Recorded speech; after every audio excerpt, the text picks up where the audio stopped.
What is going on, everyone? Welcome back to my channel. Now this video is a little bit special because it is my 200th video. Now I didn't realize that we were even close to this number until a few days ago when I happened to check and see that we were on about 195. But yeah, this is my 200th video. That's absolutely insane. So as a celebration of that, whether you've been around for a long time or this is your first video, please subscribe to my channel if you haven't done already. We're trying to hit 250,000 subscribers by Christmas Day. It's gonna be pretty close, so yeah, if you're not subscribed already, hit that button. Funnily enough, if you look at this chart, if all the people that weren't subscribed and watch my videos subscribed right now, we'd have about 300,000 subscribers. So yeah, if that's you, hit the subscribe button. I'm very thankful. Anyway, with that all out of the way, let's get into this 200th video. You're an only child. You don't need all these toys. This story takes place way back when. This may be my earliest memory of an entitled mum. Actually, let's call it Entitled Mum the origins, if you will. First, there's the initial encounter. My primary school had a bring your toys to school day. I was about 8, and the idea was simple. Everyone brought in a toy and shared it with their classmates. We ended up being put into groups of 4 or 5 because there was too much arguing. Kids who weren't friends with other kids but wanted to play with their toys. And in my group happened to be a boy named Daniel who had never really liked me. He ended up bringing in a Transformer toy, whereas I brought a giant Megazord, Power Rangers, to show off because it was brand new and I was smug as anything.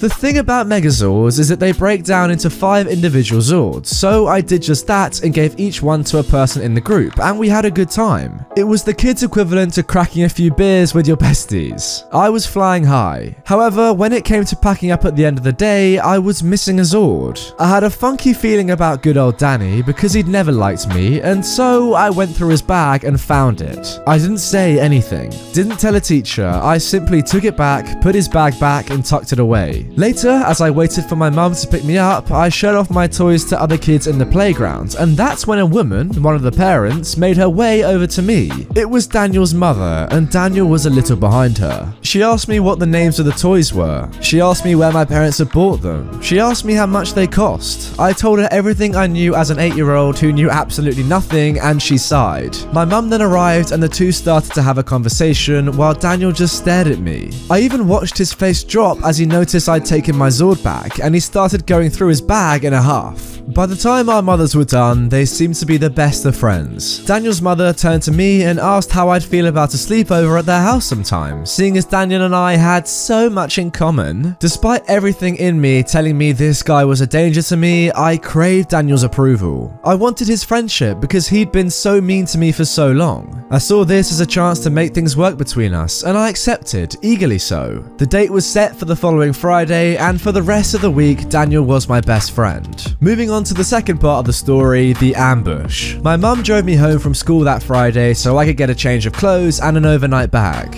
As I was getting ready, I got a call from Daniel's mother. She asked me if I could bring those toys you brought to school, along with anything else her son might like. I agreed and ended up packing a second bag full of my most treasured toys, all of which, by the way, are expensive. Just Google how much Megazords cost. Alright, you know what, I will. Wow, okay, so looking on Amazon, we've got like £30 one, £99 one, £69. Yeah, they're pretty expensive, that's for sure. It's worth noting, it's not like we had a lot of money. I only had all these big expensive toys because my parents always gave me the option between allowance and little things, or big things every so often. I always wanted the big things, so would go the whole year without a new game or toy, then get spoiled on my birthday. I just preferred that. When my mum dropped me off at Daniel's and came in for a coffee, it was just Daniel, his mother and myself. We immediately went to his room and emptied out all my toys. We started to play and he told me how much he loved all my things, and I felt like the coolest kid alive. Then my mum called up to say that she was leaving, and I acknowledged her with a loud grunt because the city was being destroyed and I had to save it, oh of course. About 20 minutes later, I hear the door open downstairs and it gets loud,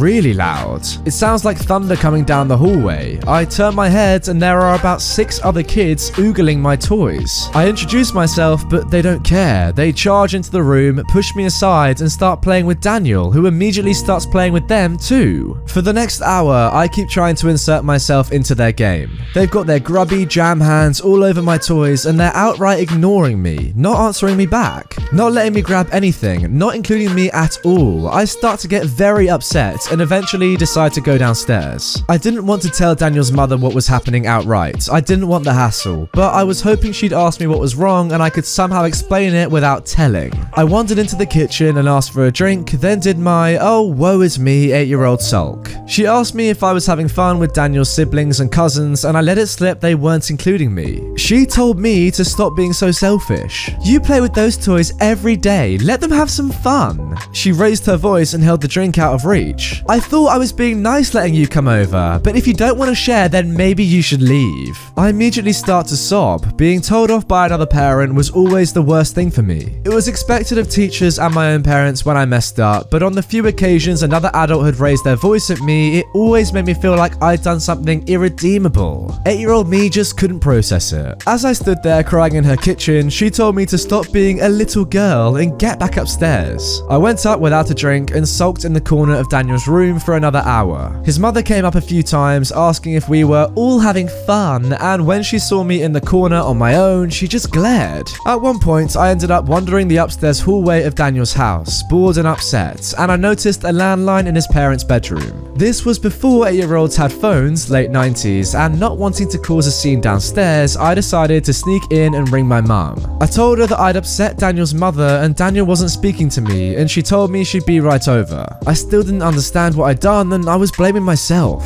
My mum came to the house with a knock on the door and a smile. Her and Daniel's mother went into the kitchen and I stood about midway up the stairs listening in. That's when Daniel's mother explained that I was being selfish and disrespectful to her. She told my mum that I came downstairs demanding that Daniel and his family not touch my toys, just watch me play with them. She said she tried to explain about sharing and then I got overly emotional, and that when she tried to calm me down, I told her to F off. Now, I wasn't a perfect child, and given 2 or 3 more years, I probably would have told her to F off, but at 8 years old, no. Now, my mum knew I would never do that. She clocked her lies there and then, but pretended to buy it, and as they exited the kitchen, I ran back upstairs and rejoined the others. Knowing what was about to happen, I immediately started saying loudly, "Why won't you let me play with you? And why are you ignoring me?" I was trying to elicit a response, and I did. One of Daniel's female cousins, who also went to our school and was in our year, told me to shut up, fatty. And at that point, my mother came storming into the room.